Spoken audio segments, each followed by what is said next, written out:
Значит, здесь вот вносится дальше продолжение, что если судья не подходит по определенному перечню заболеваний, то он не может быть судьей. Вот какой перечень заболеваний можно будет узнать, когда прописывали вот здесь?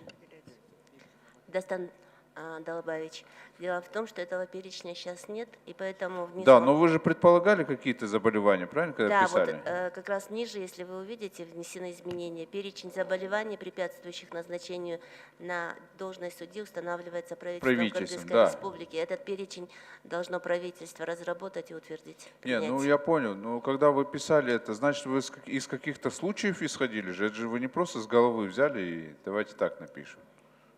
Зачем вы это написали? Потому что... вот какие заболевания могут препятствовать человеку стать судьей? Ну, есть такие заболевания, которые Например? не носят явного характера, но они могут быть установлены только при медицинском обследовании. И этот перечень устанавливать будут, наверное, правительство с учетом консультаций с Министерством здравоохранения.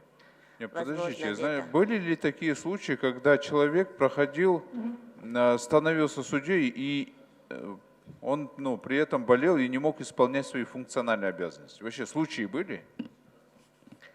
Ну, таких явных случаев не было. Ну а зачем тогда это прописывать? Я не знаю. Просто завтра будет ограничение. Вот условно говоря, человек имеет инвалидность второй группы. Но, скажем, плохо там стал ходить. Но он как судья хороший, имеет юридическую квалификацию, работал судьей. Почему ему нельзя быть судьей? Но завтра вот именно вот этот перечень, он будет запрещать ему становиться судьей.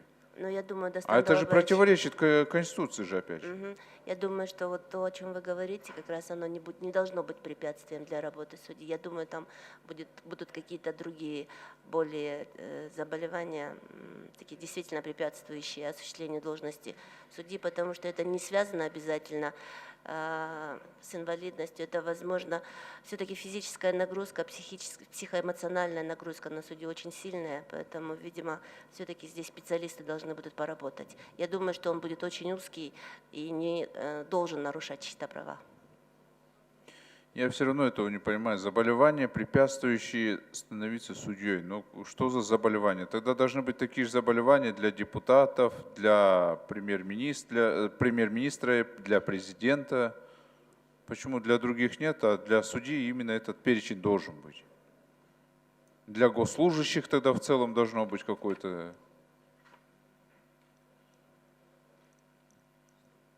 Если установить ограничения, надо же всем тогда установить. И у госслужащих таких ограничений нет. Если вы говорите, раньше случаев таких не было, то зачем было писать вообще об этом? Ну вот, решили уточнить этот пункт. Дело в том, что ограничения для госслужбы, они всегда были и будут. Наличие справки о медицинском состоянии здоровья все равно требуется во многих органах. Поэтому для уточнения, что все-таки какие-то заболевания, при каких-то заболеваниях он не может осуществлять полномочия судьи, видимо, вот в этих целях и разработчиками был внесен этот пункт. Я не знаю, я считаю это неправильно, потому что перечень заболеваний вы определить все равно не сможете. Вот. Секунд. Вот кто знал, что будет коронавирус?